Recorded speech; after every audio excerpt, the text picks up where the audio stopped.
Good evening all, and welcome. We're going back to the forest tonight with experiences from forest and park rangers. Some really creepy encounters indeed. So for now, get comfortable and let the darkness take control.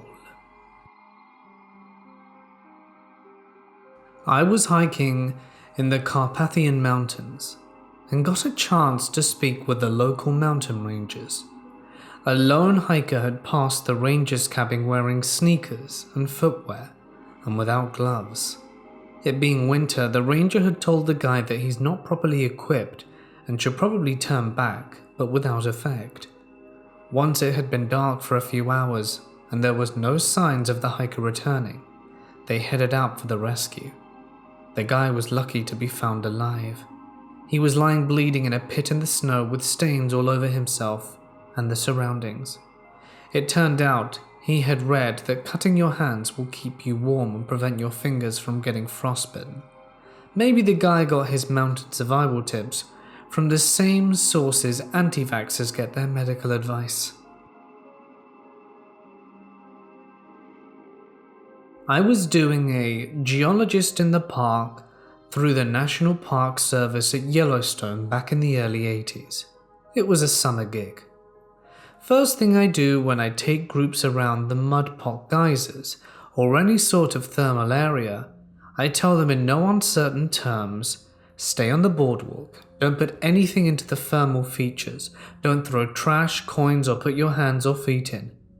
Stay on the boardwalk, only take pictures, stay behind any barricades, leave only footprints on the boardwalk, and stay on the boardwalk.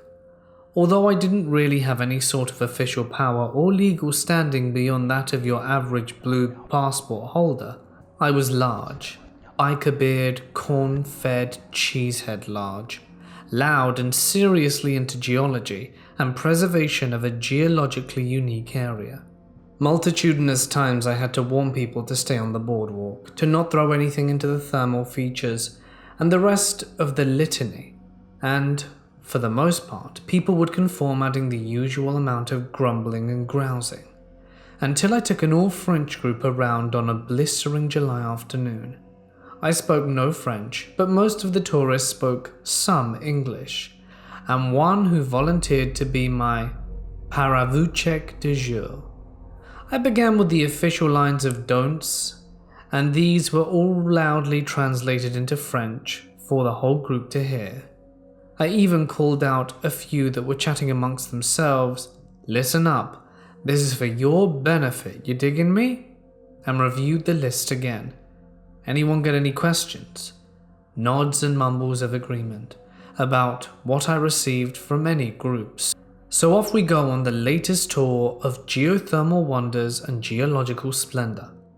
About halfway through, there are always stragglers, so I halt the tour to wait for the dawdlers to catch up. Behind my back I hear a commotion and see one of the beret-sporting no-beards off the boardwalk. What did I say? They're wandering closer to the glory pool to get a better picture or something like that. I get to the translator and ask him to scream to tell him to get back here, while 3 or 4 others decide it would be best to go and get him. General panic in Detroit moments until they all finally scarper back on the boardwalk, only to have one tourist tap me on the shoulder and ask if that person over there in the opposite direction should be there. There was yet another one of the group stalking a deer that wandered in, wondering what all the commotion was about. Evidently, since he was heading away from the thermal feature, he would be just as safe as houses going off to photog the deer. He wasn't. The grounds around any thermal area are treacherous as hell. The water table shifts on a daily basis due to different thermal flux. Oh, Yellowstone caldera controls. So what may support you yesterday may be mere millimeters thick today. He broke through the crust and into the superheated geothermal heater water and mud, nature's napalm as they call it, up to about chest depth. I immediately called for rescue services via radio, told the French crowd not to move and stay there or be arrested, and I cautiously worked my way over towards him. We'd been trained for this sort of stuff, and hoped to hell it would never happen to try and drag him out. It was touch and go, but belly crawling, swearing, a blue streak, and luck of the Irish prevailed. I got his arm and slowly dragged him out. He was screaming like a gaffed calf, out on less vicious terrain. He lived, although with massive third-degree burns, a hefty fine, and his banning from US national parks for life. I once escorted a church group, young kids through to adults, on a weekend overnight outing to a camp in the Poconos. The camp was set at the confluence of two streams and was somewhat rugged. The group had lots to do: a climbing wall, boating, hiking, sports, all kinds of stuff, including a nature center and a little museum. The nature center had interactive displays, fish tanks, small animals, and a touch table. A large wooden table with sides on, which was scattered with all sorts of artifacts that the guests could pick up and handle. These items included deer antlers, bones, turtle shells, feathers, arrowheads, and pottery, rocks, seeds, and nuts, tanned hides, etc. Little kids especially loved it. All the items were found by guests or staff while out in camp and returned to the nature center. I handled the items also, and I noticed one bone that had a really odd shape. I'm an environmental scientist by profession and an outdoorsman and naturalist for fun, and can generally recognize what bones come from what part of what animal. This bone was a human mandible, the lower jawbone of a person. It was severely worn, smooth, and had no teeth, but easily recognizable as such. It had been there for years, handled by thousands of people, and no one noticed or at least reported it. I reported it to the director, who removed it and notified the state police. They investigated and it seemed very old, and no one was reported missing in the immediate area, so the camp wasn't allowed to keep it. Possible explanation? The facility was the site of a timbering and ice harvesting camp up until the 1920s, and may have been the remains of a worker who perished and was buried right there. But who knows the real story? As far as I know, it's still on the table. I live in a small hick town, which I'm not going to name for the sake of anonymity. You could call me a park ranger, but in a small town of 2,500 people, there isn't much to do. The park I patrolled was bigger than the damn town itself. I was doing my routine patrol around the park. Nothing out of the ordinary happened. It was mostly quiet, until I hit the trails and saw my co-worker, which was strange because we start on opposite sides of the park and meet in the middle. I called his name, but he didn't answer. I figured he just didn't hear me, so I proceeded to get closer to him while saying his name, and I still received no answer.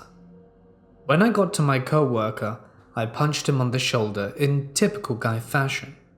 He was just sitting there, not saying a single word. I positioned myself so I could see his face.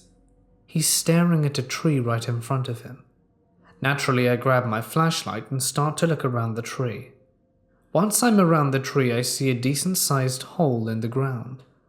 I shine my flashlight in the hole and begin to understand why my co-worker was acting so strange. There was a bear and two little Mexican boys. They had passed away. I quit later that week, as any sane person would. I never heard from my co-worker again, and word around the town says the boys weren't from around here. The newspapers said that the cause of their passing was unknown, and the bear was only wandering and he came across some food. I personally think that someone had done something horrific. The hole they were in was freshly dug, and their bodies were fresh.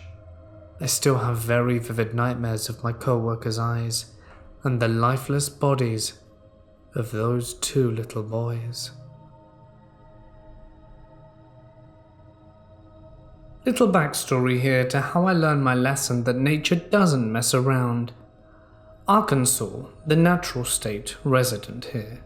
I do a side job called trail running. There's a whole bunch of names for it.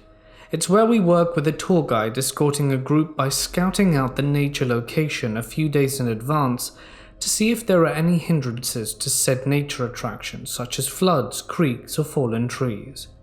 Usually I hunt waterfalls because there's about 300 in Arkansas and they attract tourists.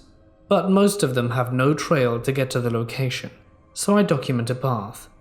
This isn't a foolproof strategy, as I get off course sometimes by miles. I also prefer traveling by myself and doing the job alone. That was a big mistake, as I also enjoyed the isolation, but sometimes I'd have a friend tag along since they wanted a little money. We don't know what to expect when we search for a path, so to protect against wildlife and the elements, we essentially are armed to the teeth. Our kit involved kneecaps, high steel wading boots, 2 machetes, flare guns, you get the gist. Now for the story. I had one job finding another way to a waterfall called Bowers Hollow, as the main trail was flooded since the waterfall season is from October to August and it rains a lot. I found a back road that gets me to the marked forest area, except the road was no longer a road but a mudslide of some sort, and had wiped out the road a long time ago. The road snakes down into a canyon, and the mudslide hit the road multiple times, causing me to have to disembark my vehicle, as it was only starting to flatten out from water, slowly removing dirt that I could cross it by foot. After 2 hours of hiking down, I came by across a flooded creek. That's usually a good sign because it means there's a waterfall nearby.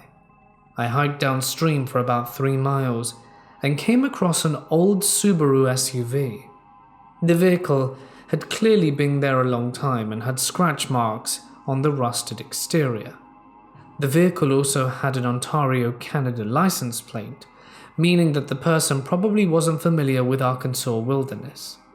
The right back window was smashed thoroughly, with glass in the interior of the car, and bits of cloth on the shattered glass still on the window.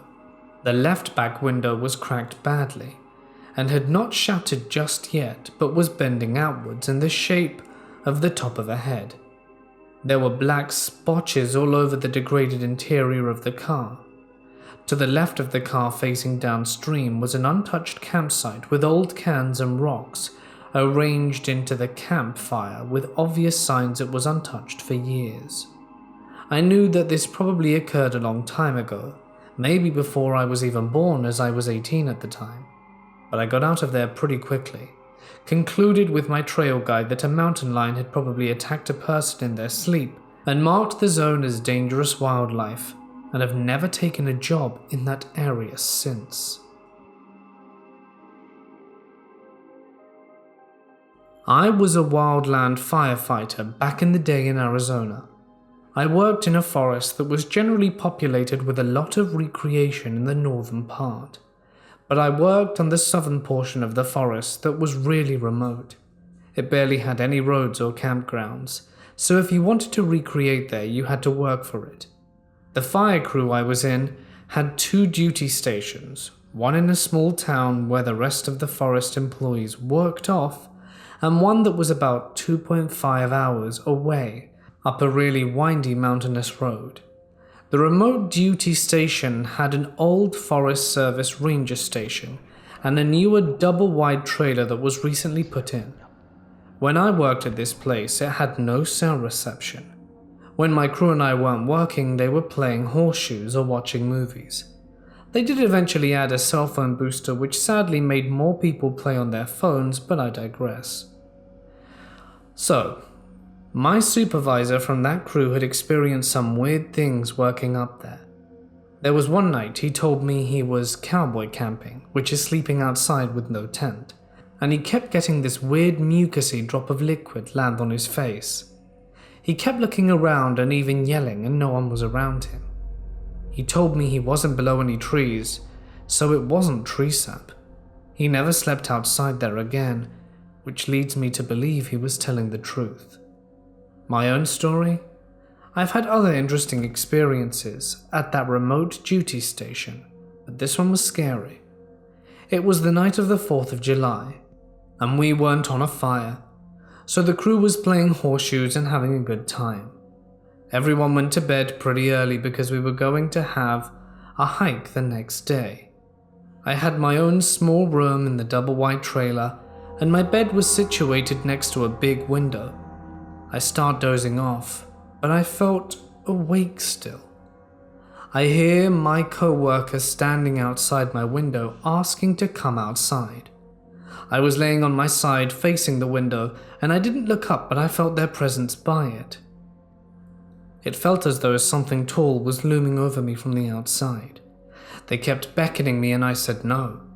Pretty quickly their voice started changing into a deeper, raspier and angry voice. They started cursing at me to get the hell out. I just froze. It was a sort of demonic voice. I lay frozen, not moving, while they yelled at me. Eventually it stopped and I fell asleep. I woke up the next day and wanted to ask my co-worker if he was standing outside my window, but I felt too weird. Perhaps this was a mild form of sleep paralysis, but still weird. I used to do wilderness forestry in the Linville, Georgia area of North Carolina. A jack-o'-lantern is a disembodied light that floats in the air. They're commonly reported in the southern Appalachians, but reports are usually disregarded because it's easy to imagine that the person seeing them was seeing something more mundane. I've seen a few things that I suspected were jack-o'-lanterns, but there was one that was plain and clearly just a free floating light out in the open on the east side of Short-Off Mountain, where there are no trails in place that can be accessed by someone with good mountaineering skills and woodcraft. Furthermore, it was floating above brush way too thick for anything to move quickly and smoothly through, if it was walking on the ground. I should point out, there is a confirmed similar phenomenon nearby, the Brown Mountain Lights, that has puzzled people for centuries. On hot summer nights, you can sit at Wise Man's View or pull off on Highway east of the Gorge and see jack-o'-lanterns dance along Brown Mountain Ridge yourself. I work in a very remote part of the Appalachians. We once had a few calls in of someone leaving a tent abandoned. Now this isn't uncommon. Sometimes people will go, sleep at a friend's camp for one night and come back, so we didn't fret about it too much. But after about 4 days and us forgetting about that original tent, someone else reported it, but this time reported a very foul smell emanating from it. It was July, it was very hot, and we started to make educated guesses. Over the course of the next few hours we prepared ourselves for the worst, and we managed to smell the tent before we even saw it. I made my friend undo the zip, and when he opened it, a smell so foul hit my nostrils I nearly passed out. That's what heat will do, I suppose. Turns out someone had passed away in there, and they'd passed away in style, as they defecated all over the tent as well. The smell was otherworldly. We passed it over to the authorities and didn't get any follow-up. But I do feel sorry for that person, and it makes me wonder how they passed and why. Must have been sad to go in the middle of the woods. By the looks of it, they weren't old either. Must have been about mid-30s. Either way, quite sad, and made me rethink my choice of profession, as I didn't want to find any more of those ever again.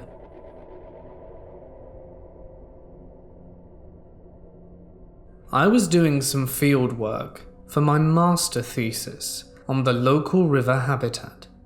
I have trail cameras to catch wildlife. On my way to find one of my cameras, I heard leaves rustling from the top of the tree, and then a dead deer fell from the tree on the ground. I made some noise and walked away. I thought it was either a bobcat or mountain lion, and I didn't want to investigate in case the animal was still there. As far as I know, bobcats don't climb on trees to carry their prey, and this was a whitetail that looked pretty heavy. I went there a few hours later and the carcass was gone. As far as mountain lions are concerned, we only have rumors of one around our parts, and although I saw tracks, they were not near the cameras. As a law enforcement ranger for 30 seasons, I've seen some dumb stuff in the woods and some scary stuff. My worst was chasing down a guy who had escaped from a mental treatment facility. If he was just camping in the deep woods, I wouldn't have had an issue with him. But he was routinely stealing the gussets of women and girls' swimsuits, left to dry on lines in campgrounds and Girl Scout areas. The gusset, I'm told, is the cotton part of a suit that touches the outer labia and skin. It's like a soft cotton cloth sewn in for hygienic reasons, I'm told. One of the Girl Scout mums came running up to me as I was on patrol and told me she had seen the man run off on foot from the clothesline, so I gave chase. This was in the days before our handheld radios could transmit further than back to the truck, so I had one of those older girls go and make notifications to my office, and like a dummy, I took off running on the horse trail where I would see fresh prints. I ran 2 miles or so and found a makeshift tent and campground set up. I also found cord and a linoleum knife and tape along with Ziploc gallon-sized bags of these gussets. Clearly our thief was heading in a new direction. I'm convinced my intervention prevented a taking. My guy came out of the woods and I drew my service sidearm for our walk back. I had him handcuffed and in leg irons with a lead drag so I could trip him by stepping on it. I also made him sing the Star-Spangled Banner as we ran to keep him out of breath if he decided to fight. When you're that far in the woods and unsure if you have help coming, you need every advantage. My backup met us on the trail, and we were able to handcuff our prisoner to the bed of the pickup for the ride to the office. I had to sit in the bed with him for the trip. He wasn't much of a chatter. The guys went back to clean out the site. He'd been there for a while, and was definitely a bit of a time bomb. We didn't pursue anything criminal, but he was committed someplace in Ulster County, at a max security psych facility, until his passing. I used to put money on his commissionary every now and again, but I doubt he remembered me. You can't hold a mentally disabled person accountable for stuff they do. If he got a few Snicker bars or some socks to make his life feel a tad more bearable, so be it. He was away from anyone he could hurt, and receiving treatment can't punish him more. My wife also found the notebook that the original story was in. I used to keep notes for court to refresh my memory. At the time that this occurred, the guy was 28 and diagnosed with paranoid schizophrenia and bipolar. He'd been released from a mental health hospital lockdown with the promise he would take his meds. 230 swimsuits and panty gussets were recovered, and a few training bras. He seemed to prefer small or young females. I had forgotten that he ended the life of a deer and a goose via wire traps and then bludgeoned them with rocks. At the time I carried a Smith & Wesson 6.86 revolver in .357 Magnum with 158 GR hollow points. I didn't have a vest, just a t-shirt and button-down shirt, so not much protection from his weapon in the thick pines.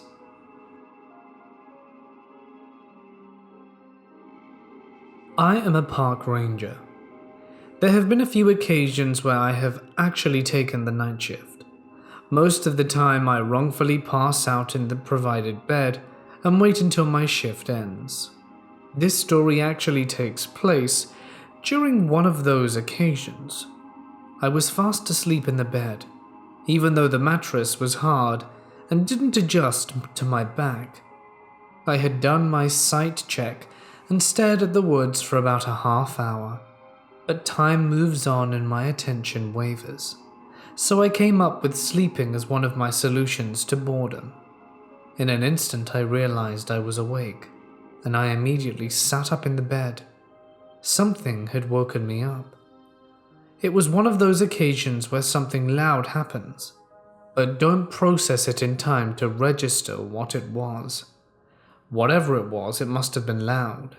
Glancing towards my alarm clock, I could see that it was 3:21 a.m. I rubbed my eyes of what little sleepiness was still in me, and looked around to see if maybe something had fallen. Everything seemed to be in place, but these lights were off, and my nocturnal vision is less than supreme. I heard something shut, the tower door. The door was wide open, flapping in the wind. That must have been it. I left the door open a little and a strong gust of wind must have thrown it open and against the wall. I guess it wasn't anything closing after all. The gust of wind was now just going through the room and disturbing my warm temperature. I rolled off my sheets, hopped out of bed towards the door, and I pushed it with some force towards the wall, hoping to recreate the sound and trigger a memory. But the door didn't even fully reach all the way back to the wall, its hinge keeping it firm. I shut the door, fully this time, and went back to my stone-hard sleeping spot. I was able to fall back into a doze fairly quickly, before I was awoken again by what I assumed to be the exact same thing. I still didn't hear it. I looked towards the door and saw that it still remained shut, undisturbed since I last saw it. The alarm clock read 3:39. I had only been asleep for 18 minutes.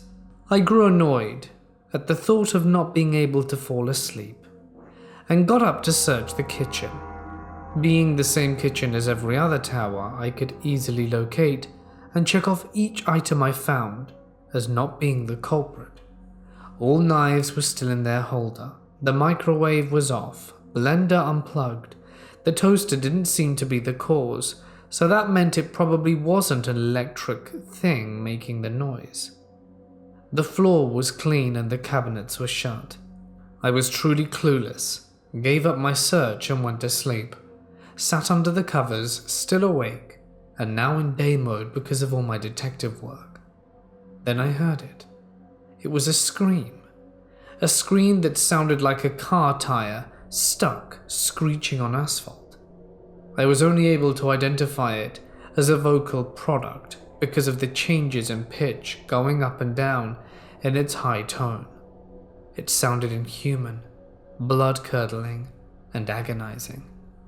I jumped out of bed, tripping on my covers, and looked around. By now the screaming had stopped, but it was so loud that I knew it had to be coming from inside. I looked back to the kitchen. Whatever it was must be there. I looked from the appliances on the counter to the drawers and utensils that were laid out, to the 2 giant cabinets that were at the other end of the kitchen. The office joker Donnie was on vacation in Hawaii. I had seen him post about it earlier that day. There was no one else that worked here, which meant it wasn't a prank. I grabbed one of the sharp objects that sat in the holder and crept my way to the cabinet. I reached one arm into the silver handle, the other poised with the weapon ready to defend myself. I threw open the door and readied myself for an attack that didn't come. I saw nothing in the cabinets beside a broom and other supplies that were above my pay grade. At first at least, until I glanced downwards to the raccoon that was crouched in the corner. It screamed that monstrous scream, and I tripped backwards as it ran over me to safety under my rock of a bed. Even it knew that mattress was unbreakable. I opened the door again and poked at the raccoon with the broom until it finally ran back outside. So maybe I did hear a door shut after all. Poor thing must have been shut in there by the wind. It didn't matter, the noise was gone and I was finally able to go back to sleep. I curled under my blankets and rested my head on the pillow, in serene peace, completely unaware of the horrific banshee that lied just above me on the ceiling. My husband and I were hiking in Jasper Park, Canada. We were talking and passing other hikers every 15 or 20 minutes or so. We got to a part of the trail that reaches the peak and then slowly starts to move down to the other side of the foothill, and the trail is on the side of a slope. We hadn't seen anyone for maybe half hour, and all of a sudden the entire earth starts to shake, and there was a thunderous noise. We both squat down together and looked frantically around, trying to find the source of the noise, but we saw nothing and heard nothing like branches breaking. And I thought for sure it was an elk or something, but there wasn't an animal. It would have been on the trailhead ahead of us or behind us. We started to make loud noises, and I began cracking rocks together. We kept doing this until we saw another couple of hikers about 15 minutes later. We asked if they heard or felt anything and they said no, so we warned them that there may be an animal on a trailhead. It would have been nice to know what it was. Back in the day, I used to work as a park ranger. We covered an absolutely massive area, which I would like to keep private for the sake of anonymity. To give you a little bit of context, there was a very large cave in one of the areas which we protected. Sometimes if you would throw rocks into the cave, the echoing sound would almost be like a boom. It scared a whole lot of people who came across that area, or people who messed around and tried to play in there. We generally said that that place was unsafe, and put warnings up to let people know it wasn't worth risking your life going in there. Of course, one day we get a call saying that someone had seen someone else go into that cave. They'd waited and they'd never saw them leave. It was starting to get dark, so they told us.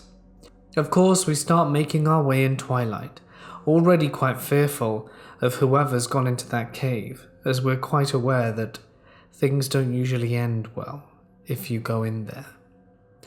With our flashlight and ropes at hand, we start investigating and making our way down. The ropes were more of a precautionary measure. I suppose if you knew the cave system quite well, it wouldn't be that difficult to navigate, but it can be treacherous for those who have never stepped foot inside, especially the descent to access the cave itself, with sharp rocks and a few drastic drops where people are bound to get hurt. Just to cut to the future here, we actually had to scoop some guy out who'd fallen down and broken both his legs on the descent. It's quite a deep drop. Just goes to illustrate how foolish some people can be to access an area that's not supposed to be touched. In any case, back to the story. We started delving our way in to see if we could find this kid. We started calling out to him, letting him know that he wasn't in trouble and that we just wanted to help him out, that we had ropes and candy bars if he came with us. There was no reply. The further we went in, the hotter it seemed to be. And after we'd searched for about 40 minutes, seen and heard no one, were we starting to think that perhaps this was a hoax, or someone was just trying to waste our time. It was just around the time that we were searching the final few passages of this cave that one of our partners, called Jimmy, screams out to come this way. We navigate our way over to where he is, and we find the boy huddled in a corner. We ask him why he's in there and if he's okay. We pick him up and start making our way out. This kid, blonde, blue eyes, and about 4'3", must have been absolutely petrified. He was caked in sweat in one of the deepest parts of the cave in the dark. I don't know why he never called out for help. After we'd scooped him up and started making our way out, we put him in the truck and asked him what was wrong as we made our way back to the ranger station. In these situations, it's best not to aggravate or upset someone who's done something wrong, especially a minor, as our job is to try and make them feel comfortable and get them back to safety. We tried our best to probe him the little bit we could, but he was very unresponsive. The person who'd called it in had actually found that kid's parents. They were worried sick. They were all waiting at the ranger station. The mother was so happy to see her son, and she thanked each of us personally. When she started scolding her boy, did I tell her that maybe that wouldn't be the best course of action, as he's in shock and quite upset. She, however, didn't want to hear it from me, and carried on scolding him, until he started wailing, nearly having a breakdown, in front of all 8 of us at the ranger station. Only then did he start to speak about what actually happened. In tears, he said something along the lines of, "Mummy, it's not my fault. The hairy man made me do it. I had to follow him into the cave." We stood there, mouths agape. What did he mean, the hairy man? I interjected, "Son, is there someone in there? Was he trying to hurt you?" He didn't respond to me. "I want to go home, Mummy." The mother said that her son was tired and that she wouldn't be having any more questions from us, but thanked us nonetheless and was on her way. I suppose it wasn't our place. But the next day we went back and did a bit more exploring to see if perhaps there was a homeless man who tried to lure the child in. There was nothing. It's still one of the biggest mysteries I've ever had to deal with in this job. What was he talking about? This area is known for Bigfoots, so I'm not discounting that. But why lead him into a cave and then vanish? What on earth could this be?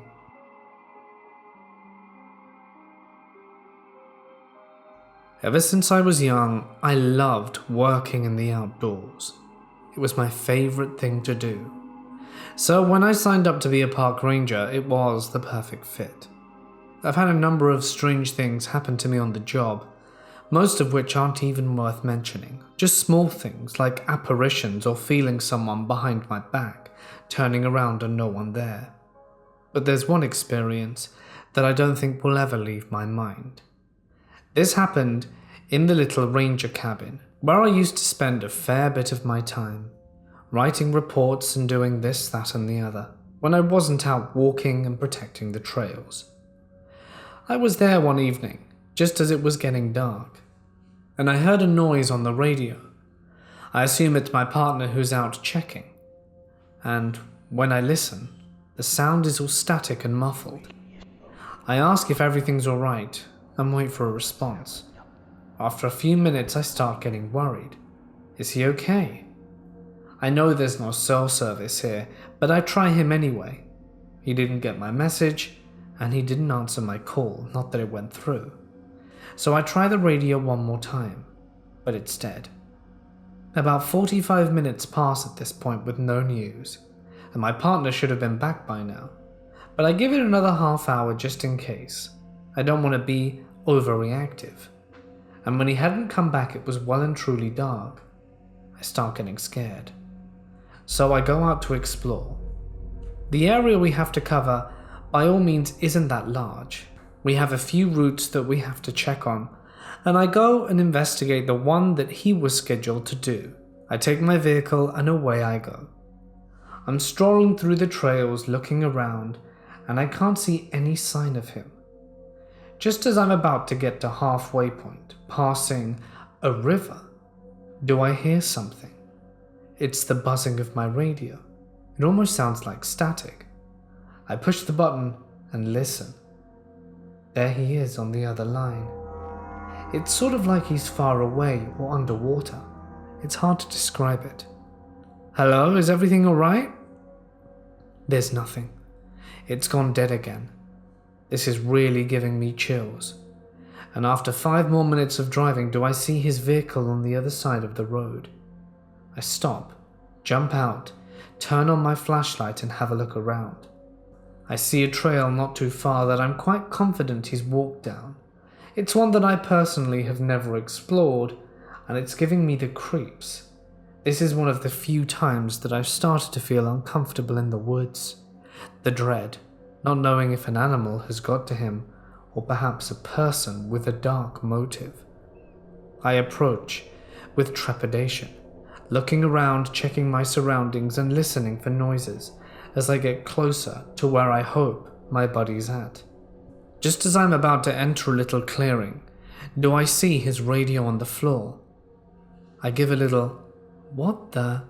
and when I go to pick it up, I hear someone behind me. Boo! I turn around, but no one's there. I stumble back in fear, fall flat on my butt, and turn around in a panic. I look around, moonlight coming through the clearing. I don't see anyone, and I book it back to my vehicle. I trip halfway through and land with my hand facing down on my radio and shatter it to pieces. I leave the bits discarded and run for my life. I feel a dark presence behind me as I run back to my vehicle. I sit there in what I feel like is a protected space, just hoping that this is safe enough, as I don't think I have the willpower to move just yet. After a few minutes, I've calmed down enough and ask myself if I had just imagined that or it really happened. I try and throw water over my face, blink a few times and tell myself it must all be in my head. I'd recovered my friend's radio, which had his name written on the side in Sharpie, but mine was still scattered all over there. Littering is of course a big no-no where we work, so I know that I'm going to have to come back and get it. Should I go now? Or should I do it later, I wonder? I'm so scared that I think perhaps it would be best to do it later. But my body's vehicle is still right in front. Torn, confused and scared, I tell myself that I'll just wait a little bit and see if he gets back. 40 minutes pass, and he doesn't. So with his radio next to me, do I start making my way back to the clearing to look around? I get there, see the shattered pieces, and the feeling of ominous darkness is gone. I gather them up in a little baggie that I conveniently had with me, and make my way around the clearing shouting his name. "Paul?" No reply. After about 20 minutes, I'm starting to get anxious. Maybe I should call for help. And that's when I see him. He's on the floor, face down in the dirt, not too far from the tree line. I run over to him. I'm so glad he was wearing the little reflectors on his jacket, as my light caught them just as I was about to leave. I ask him what he's doing face down in the dirt, and after giving him a few hearty pokes, does he finally make a noise and return to consciousness. He told me that he thought he heard someone, like laughter, children's laughter, so he stopped and went into the clearing to investigate. But when he got to the middle, he passed out and he remembers nothing else. Confused and severely weirded out, we shine our flashlights in every direction as we make our way back to our vehicles and get the hell out of there. That was one of the strangest experiences we ever had on the job. Thankfully, nothing else weird ever happened, not in the last few years I worked there, but it's always left me wondering, what the hell did I hear? And was it even real, or all in my head?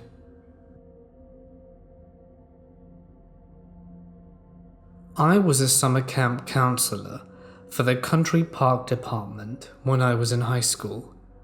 One late afternoon I was walking down a trail when I heard a sound of something falling from high up in a tree. Assuming it was a branch, I glanced up, hoping to avoid getting hit. However, I was a bit shocked when about 3 feet away from me landed the most pissed off raccoon I'd ever seen. He bombed into the underbrush, popped up on all fours and hissed at me like it was my fault he was clumsy. We sort of regarded each other for a moment before for some reason I said out loud, "I'm just going to keep going this way," and walked on. No rabies for me, thanks.